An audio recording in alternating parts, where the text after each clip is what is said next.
జై Sriram. Good morning రేఖా.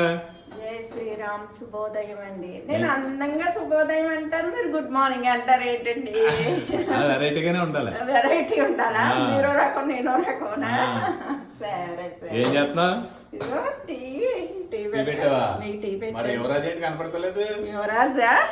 మన ఇంటి యువరాజా? మన ఇంటి యువరాజు వాళ్ళ గుడికి వెళ్ళాడు. వాళ్ళ మంగళవారం కదా, ఆంజనేయ స్వామి గుడికి వెళ్ళాడు.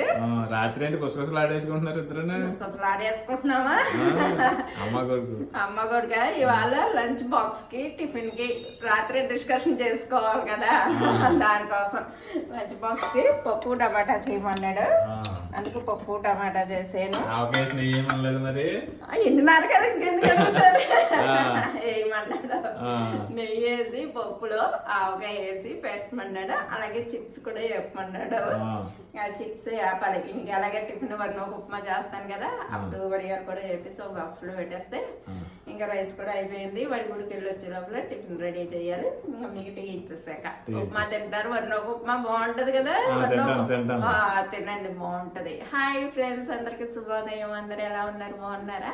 అందరూ బాగుండాలి, అందరూ మేము కూడా ఉండాలి మనస్ఫూర్తిగా కోరుకుంటున్నామండి. వరకు ఉప్మా చాలా బాగుంటది. మీరు ఎంతమందికి తెలుసో కామెంట్ చేయండి. మా గోదావరి జిల్లా వాళ్ళు అయితే ఎక్కువ చేసుకుంటామండి. అన్ని కూరగాయలు వేసుకుని కొబ్బరి కూర వేసుకుని చేసుకుంటే చాలా బాగుంటుంది.